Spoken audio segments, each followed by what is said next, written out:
I am a social scientist. My first degree was metallurgical engineering. I did work for Ford Motor Company, Westinghouse, and Renault in my early years, very early years. Then I saw the light and I switched over to social issues. What I've done is, you've got a set of slides. I'm not going to dwell on them. Your questions to me can come from any of those slides. I wanted to have you see those because we don't have a lot of time to talk about everything in depth.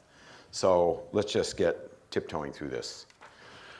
There is a definition of sustainable mobility by the World Council for Sustainable Development, and I just highlighted the words without sacrificing other essential human or ecological requirements today or in the future, and that brings in a lot of stuff. I still like the word stuff.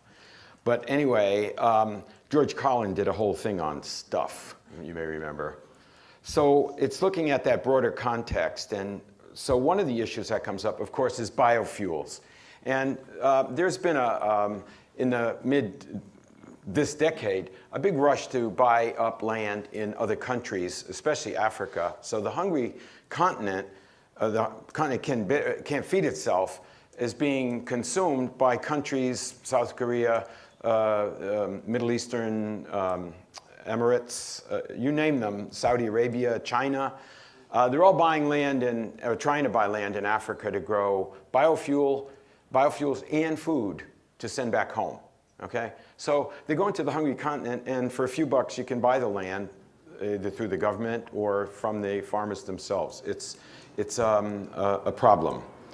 And all those red minus signs are where food riots occurred, because when there was this shift to biofuels and you start using soybeans and maize and corn and trying to convert everything into some kind of fuel because of the price of fuel, you had all these food riots taking place.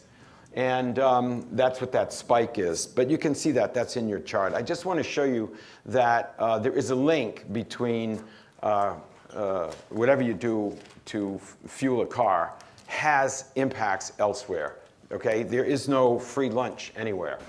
Now, I coined this phrase, climate affairs, a long time ago, early part of this decade actually, because when I was talking to people and I talked about climate science, that policy people weren't, it's numbers, square roots and things, I'm not interested.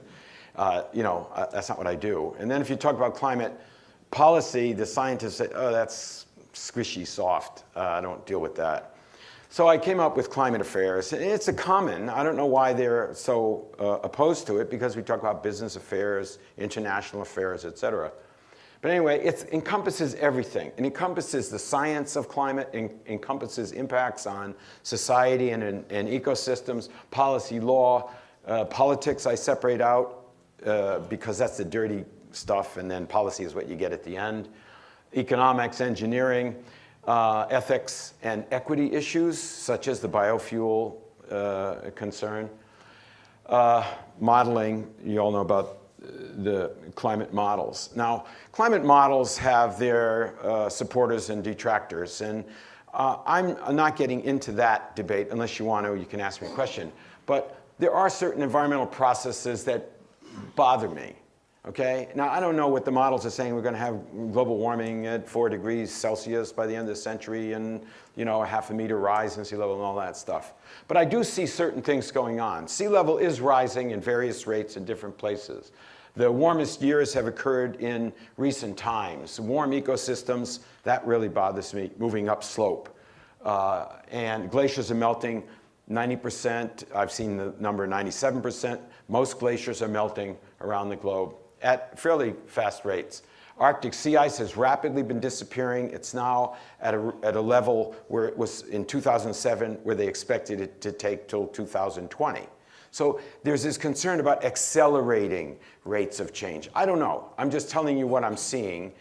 These are observations. Warm climate disease vectors are moving into the mid-latitudes.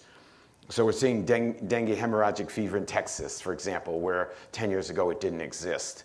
So things are happening. And the question that I pose to anybody, whether you believe in global warming or don't believe in global warming, is I'd like to see someone do a survey of that. What would make you change your mind? What will tell you? Is it a cold winter that says, now I don't believe it anymore? Or a hot summer that says, oh, now I do believe it? or certain kinds of diseases moving. What is it? I don't think there's anything that will convince anybody that's on either end of the continuum. Now, I have divided people into three groups: birds, hawks, doves, owls. Hawks really believe global warming. They're called by the skeptics the warmists. They believe global warming, and it's hard to dissuade them of anything. On the other end of the continuum, you have what I call the doves, and they're the skeptics, or really the deniers at the extreme end of the continuum. I think most people are somewhere in the middle. You know, they're confused by it. I know scientists. I work with them for 34 years, climate scientists. Many of them are not 100%, will not bet their farm on whether the climate's changing, will continue as warming, or will something in the system will kick back to something else. But there are a lot of indicators that we are influencing and enhancing the naturally occurring greenhouse effect. I just throw this up. There are 4 laws of ecology. This is Barry Commoner's compilation back in the early 70s, an ecologist from Washington University, where he goes, everything is connected to everything else. There's no free lunch. You know, when you say, I'm going to throw something away, you know, I'm going to throw that away, okay? Well, someone's going to pick it up. It's not away. It's someone else's there. So we have to think about these things. Everything is always changing, but everything is connected to everything else. So if you go to biofuel, it displaces something. Yeah, they can say they're going to marginal lands, but are they? Climate-related concepts to keep in mind, and this is why I listen. We've always been at war with climate, okay? The people who tried to grow corn in Iowa in January, they're dead. They didn't make it. So through trial and error, we have, over thousands of years, come up with things to do and not to do. But we're constantly coping with climate. We are teasing the climate system by building a city that's below sea level, called New Orleans, and putting people in it and assuming it's going to escape hurricanes. It just doesn't make sense, but we do it. Okay? And the Dutch have done it. They're quite successful. They built these levees to protect the country for 700 years. Well, while we in New Orleans are buying levee technology from the master, the Dutch, and while they're selling it to Bangladesh, they themselves are getting out of levee technology because they fear that climate change cannot be coped with, that they cannot cope with sea level rise. So they're trying to create cities called hydropole that live on the water. Okay? Okay, climate change. I usually talk about a changing climate. It's always been changing. It's, you know, whether it's a constant trend and we're screwed and it's going to get warmer and it's going to go up a gazillion, 4 degrees or 2 degrees, whatever, I'm not sure. But I know it's constantly changing. And for people who are trying to survive this year, this month, next year, I tend to focus on the recent years. There are always winners and losers with climate change or changing climate. And how to cope with it also creates winners and losers. So the government coped badly in New Orleans. I mean, the federal, they coped badly. So they created winners and losers. We talk about risk takers, and we talk about risk-averse people. But there's also risk makers, where we make decisions that don't harm us, but they harm somebody else. We're making risk for somebody else, okay? And the big thing for climate people is, we are, if you go to climate science and look at a lot of the diagrams, you Google it, the climate system, people aren't in it. Well, that's great. We have trees, water, sea ice, oceans, atmosphere, sun, etc. But that's great. That's the year 1000. But now we're in the year 2000. And I got news for you. People are like sea ice. We influence the climate system. We're like trees. We're putting stuff in the atmosphere that's modifying the properties of the atmosphere. So we must be considered an integral part of the climate system.